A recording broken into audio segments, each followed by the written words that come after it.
What's going on, folks? Welcome in to Believe in Commanders. I'm Anthony Armstrong, and that's Lake Lewis. He is joining and standing in for Scott Jackson. My man was on a little anniversary vacay. He's down there in Mexico. So I am totally jealous of that. But hey, we got Lake Lewis, a great friend of the show, NFL Insider. He's here joining me. Believe in Commanders, brought to you by FanDuel. Do me a favor. Hit that like button, give me a comment so you can tune in for all the rest of this here Commanders content on today. But Lake Lewis, appreciate you joining me. How's everything going on your end? We're going into the break. The OTAs are done. Minicamp is done. There's about, at this point, maybe 4 weeks or so until camp starts. How are you feeling about the team after the offseason so far? Good, man. I like what I was seeing in OTAs. I like what I was seeing in minicamp. They have depth now. And I think that's the big thing is that, when you have depth, you can have competition. And I think this has probably been the most competitive I've seen them at this early stage before training camp were to start. So I felt pretty good about what I'm seeing. Jayden looks good under center, and the receivers have actually stepped up. I know, there's a lot of talk about Ayuk and all that stuff, but I feel like if they were to go into the season right now with the receiving core that they have, I'd be okay with that. So there's a lot of things to like about the early version of 2026 Commanders. Yeah, there's obviously a lot to be seen. You got to put some pads on. You got to go against an opponent, right? So those padded practices, those inter squad scrimmages, those are going to be big. Just to see what the real football looks like. You got a whole bunch of new guys, rookies.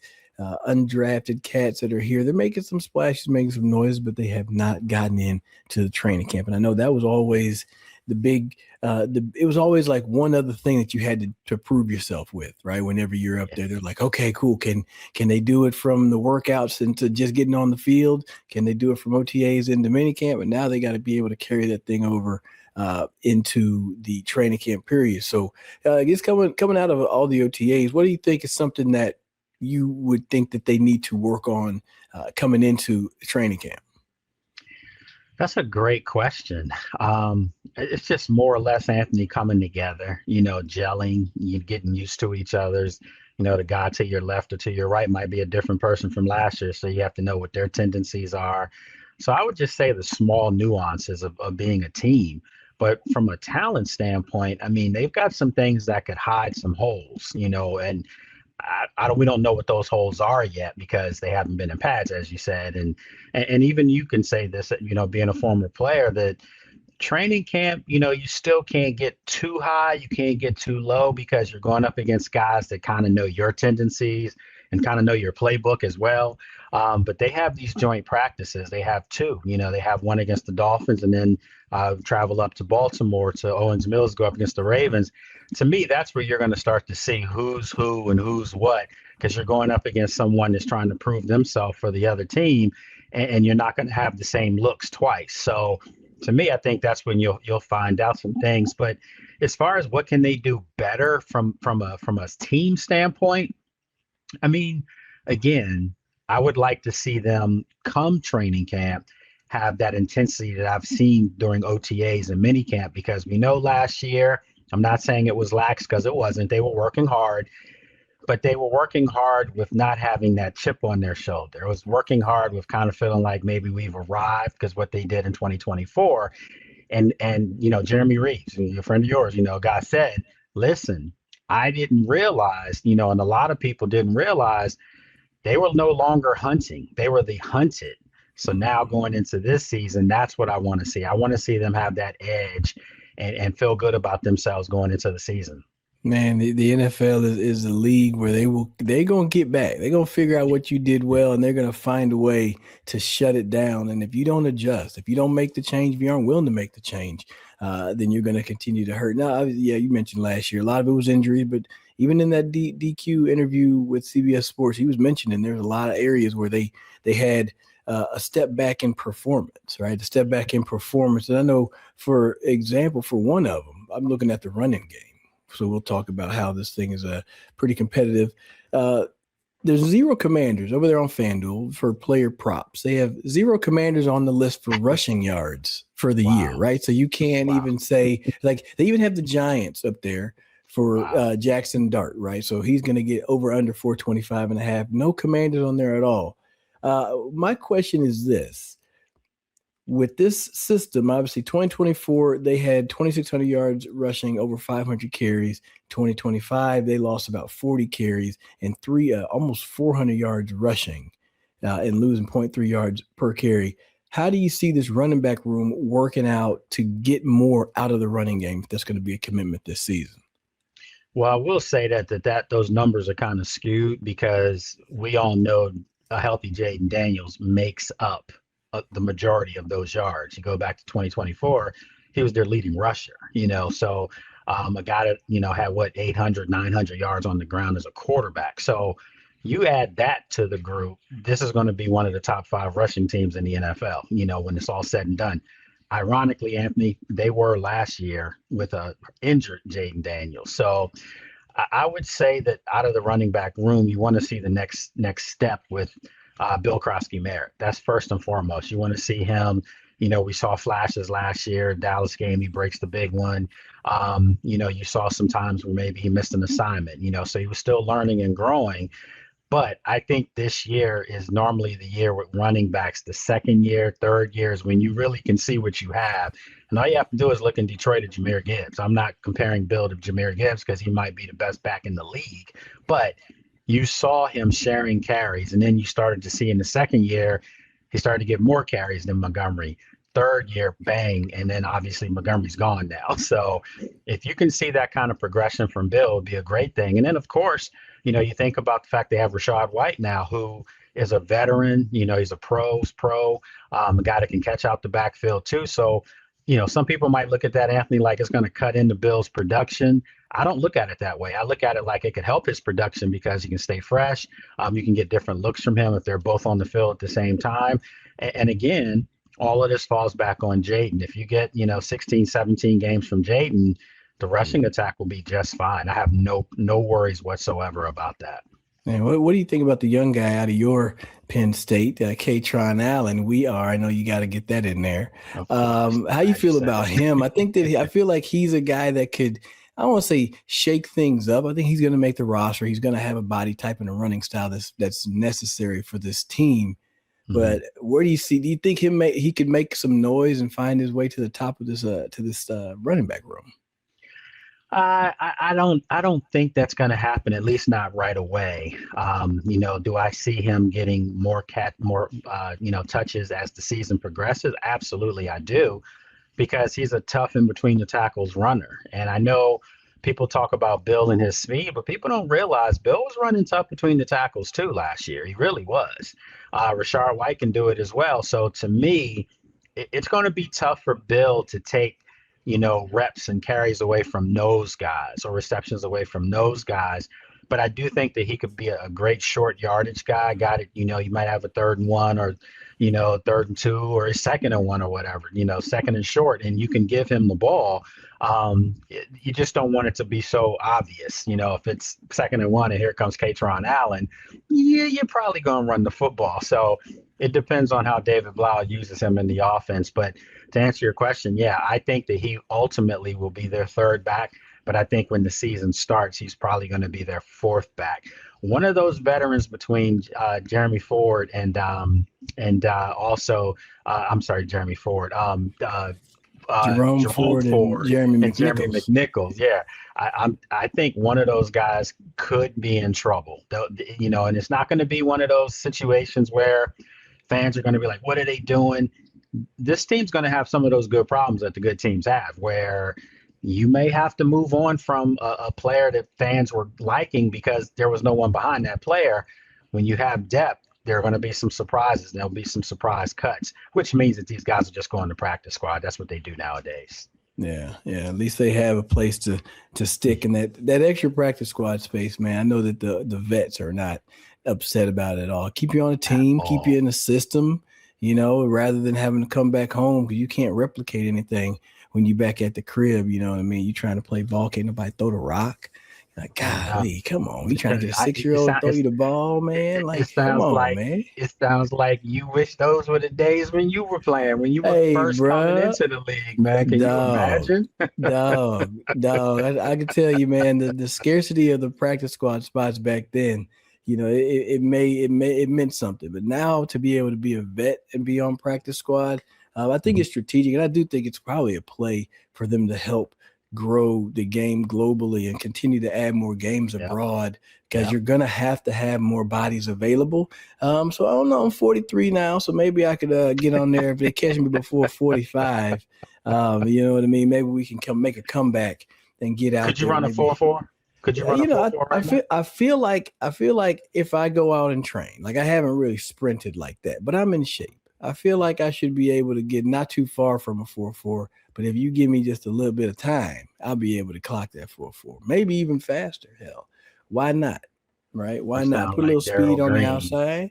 Look, here's the thing, man. Cheetahs don't get slow. They, you know what I mean? I ain't never seen a cheetah get slow. They always been fast. DG always fast. I still got it. I'll pay for it. Like I'll be sore the next couple of days. I may pull a hamstring, but I still got that speed. This is Believer Commanders Anthony Armstrong, Lake Lewis joining us, brought to you by FanDuel on the Believe Network.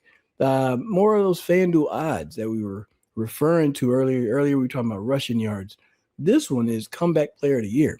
Our boy JD5, he is second behind Patrick Mahomes on potential comeback player of the year winners.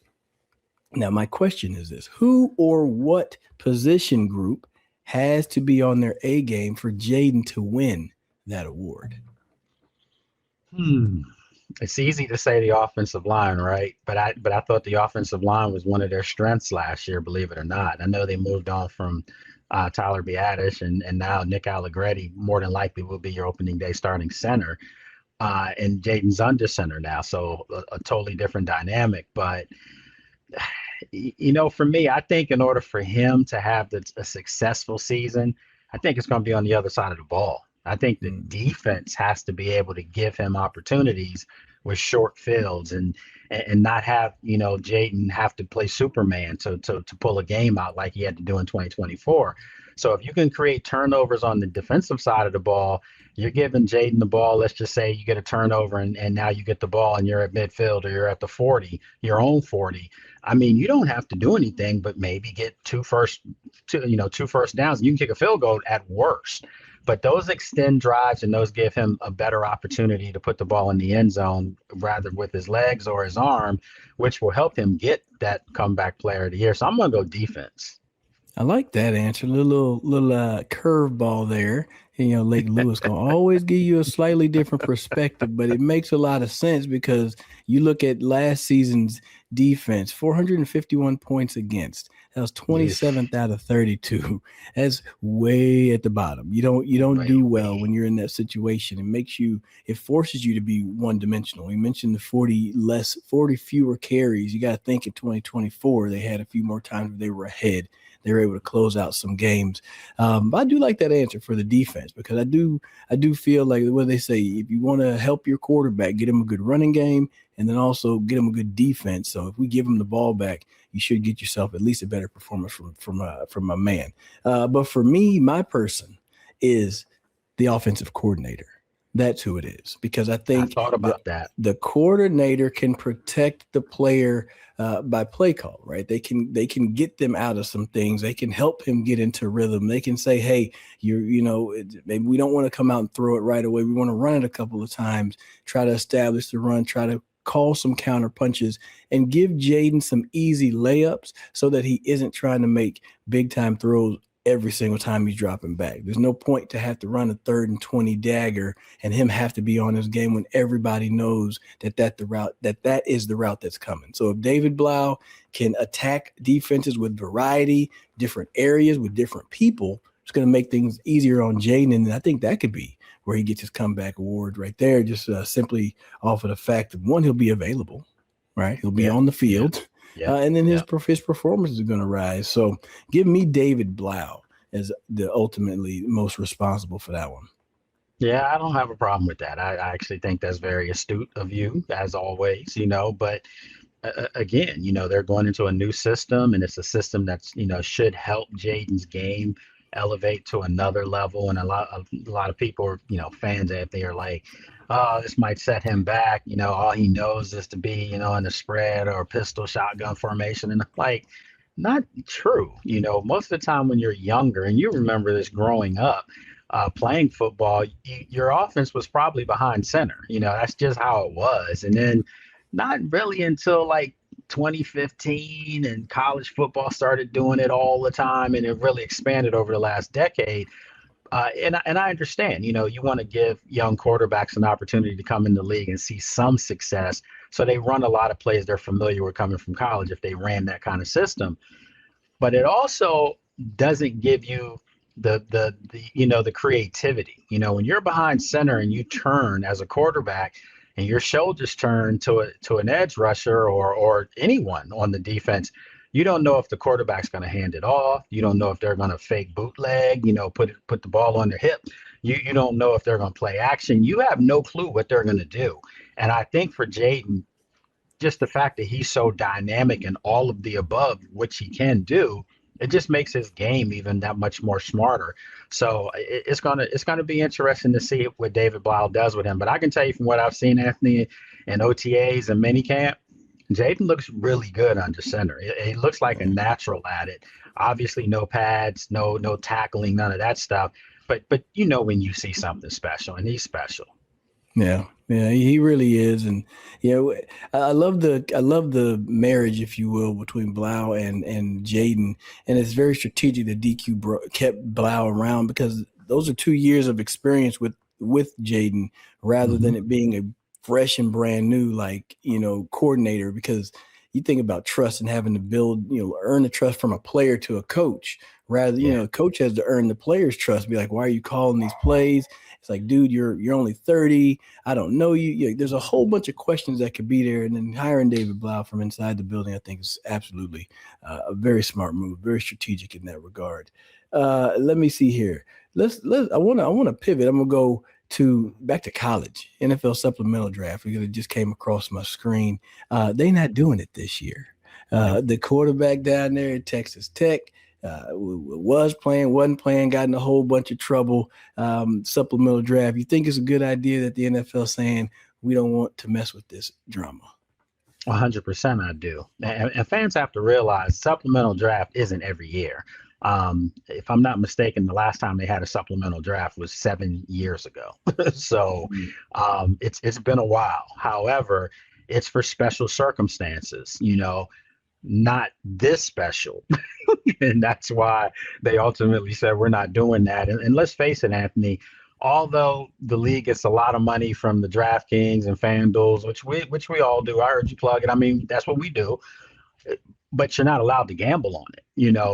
Me as league media, I can't gamble. You have to sign off on that. So with that said, we're talking about a guy who, quarterbacks are supposed to be the faces of franchises. You can't have that be the face of your franchise, and he's got a gambling problem. And this isn't a small problem. We're talking about a guy that gambled $90,000+ in college. First of all, most of us, when we were in college, $90,000 was what you were working in college to get for your salary when you got a real job. Right. This guy's fumbling and gambling that away. And obviously, if he played that much, no one's talking about how much he won or how much he lost, better yet. So that's just not a good look for the league. And I said it before, even if he had gone through these stages and got past the stages and was in the NFL, I guarantee you they were going to suspend him just to set the precedent that, look, we're not having this from anyone. We're not trying to have a Pete Rose situation or, you go back to college way before your time. And I was maybe 2 or 3 when it happened, but Art Schlichter, was gambling at Ohio State. Those aren't good looks, and the league has really done a good job staying clear of those things. You've never really heard about gambling issues with players in the league. Yeah, especially you don't want to tarnish the integrity of the game like that. You know what I mean? Like Yeah. you worked so damn hard to get to that point and to be at that pinnacle and to play at that level, and then to just tarnish it and throw it all away over that. That's tough. But sounds like, And, man, he's getting his work though. He's getting his help. yeah, if you don't mind me saying this, I did want to say this because someone had asked me recently, did I have a problem with a player? Let's just say when you played, if the gambling stuff aspect, FanDuel and all that stuff, well, it really wasn't there like that then. But let's just say they said your over and under was 4, for the game, and you decided I'm betting on me to get 5 or more. I technically wouldn't have a problem with that, but the problem would be, what happens if you were going up that week against Lake Lewis, a good friend, and you put $1 million on you to get 5 catches, and you got 6 against me? Do you understand? You can never tell when it's real and when it's not. So you don't have a gray area. You just say, we're not doing it, period. And that's why I explain to fans why you can't have it in pro sports, let alone in the NFL. Yeah, you don't want to touch it. Hell, I was afraid to damn near play. They were like, don't even play fantasy football. Like, they were like, if it's got money involved, don't touch it. Like, you can't. He was like, yeah, you want to play a little $5 fantasy? I said, I can't play $5 fantasy football league. We can play for free, right? Yeah. And that was it, right? So you can play league, you play for push-ups and some along them lines, but you can't go out there and put money on it. So nonetheless, we're coming in let's just talk about this, the start of the season, right? So I have my personal take for how the start of the season will go for this team. But if you just had to give an ideal scenario, they got a week 7 bye. They got all 3 division opponents in the first 6 games of the season. They play a Super Bowl champion, a Super Bowl favorite, and then a couple other squads in there as well. What do you see this team doing to start the season? What is your ideal rollout? Well, I'm ever the optimist. That's just who I am. And I think you have to find silver linings in everything, before you look at things glass half full. You have to, you have to look at it like that part that's full. You can work with that, it could be a good drink for you. So I say this. Yes, you look at the schedule. Come on, man. I mean, you'd have to be, Stevie Wonder to not see that. It's tough. It really is. But it's manageable, and it's manageable even in the first half. And the reason why I say that is because the first game of the season is in Philadelphia. That looks like, my God, they set them up for failure right off the top. But the Eagles have a new offensive coordinator. They're coming off some turmoil themselves. They don't have A.J. Brown now, A.J. Brown tormented Washington. Devonta Smith does too, but A.J. Brown did as well. Think about it. New offensive coordinator Sean Mannion comes in, and his offense is predicated on short timing routes, slanting routes in the middle of the field. You look up his numbers, Jalen Hurts is the worst quarterback in the NFL at doing those 2 things. So not saying he won't be able to do it. He may, which I think he probably will, because I'm a Hurts fan, but I don't know if it's going to happen right away. So if you're Washington, you're getting the Eagles in a good time that first game, because they're still figuring some things out themselves, which makes the game for me a pick 'em. It's an even game, although it's on the road. Second game, it's the Cowboys. We know the Cowboys have tormented Washington, but I like to remind people, Dak's worst game last year when he was having an MVP caliber season was against who? It was against the Minnesota Vikings. And the Minnesota Vikings just happened to have a guy on their coaching staff, on the defensive coaching staff, named Durante Jones, who's now the defensive coordinator for the Commanders. Okay. So again, give yourself a chance, a puncher's chance, to go into Dallas and get one. Naturally, third game at home against the Super Bowl champ Seahawks, who I think are going to be really good this year again. But guess what, Anthony? You know this. They're coming from the West Coast, and it's a 1:00 football game. So you can look at those 3 games as games that are just impossible to win. I don't see it that way. I think Washington has opportunities to catch people at the perfect time. They have the Rams coming into Washington, I think it's week 7 or something like that, week 6 or so. But guess what? It's week 7. That game is a 1:00 football game, Yeah, so week 9. Week 9. So that's a 1:00 football game. Again, there's some things that are working in Washington's favor, as far as that's going to give them a real opportunity. So I've said this, if you can come out of the first half of the season, because I do think the back end of the schedule is super manageable. If you can come through the first half of the season, let's just say your first 8 games, and half would be 9 because it's 17 games now. But if you come through, the first 8 games at 4-4, you've got a chance here. Like, you've got a really good chance. Let's just say you catch one of these teams early and get them, and you come out of this thing 5-3 after the first 8 games. They're on their way. I mean, they'll be a playoff football team that could be a dangerous football team because they're only going to pick up more momentum playing lesser opponents than they had in the first half.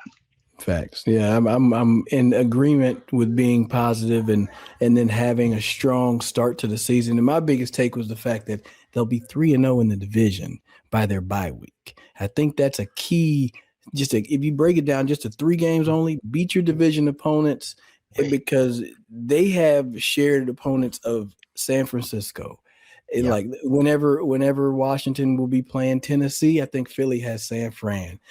So the Rams and that has Dallas. You know what I mean? So late games for those teams are tough. Washington is looking at Jacksonville, Minnesota, Atlanta, Houston, Tennessee, Arizona, and Cincinnati. That right there, that's a good, easy, like, hey, can I catch the game? Game ain't on. It's one of those matchups. You got to go to a bar to catch the game because they got it. Or you have to have what I'm ticket. Saying.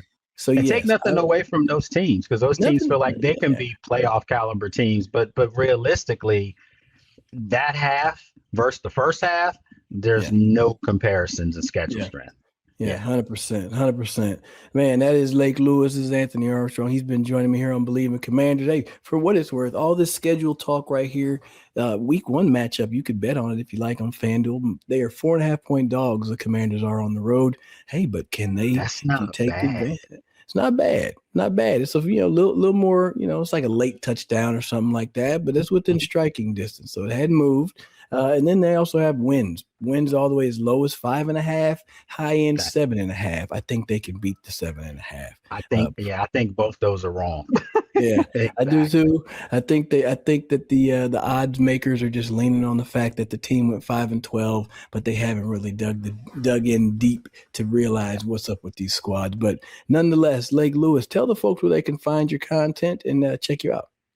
I appreciate it, man. You can check me out now. I got my show on ESPN Radio, so you can check me out there. And the easiest thing I tell everyone is everything has changed now. Everything is at Lake Lewis Jr. I mean, whether it's the ESPN Radio show, whether you want to subscribe to it on all the podcast carriers, or if you want to watch it on YouTube, the channel on YouTube is at Lake Lewis Jr.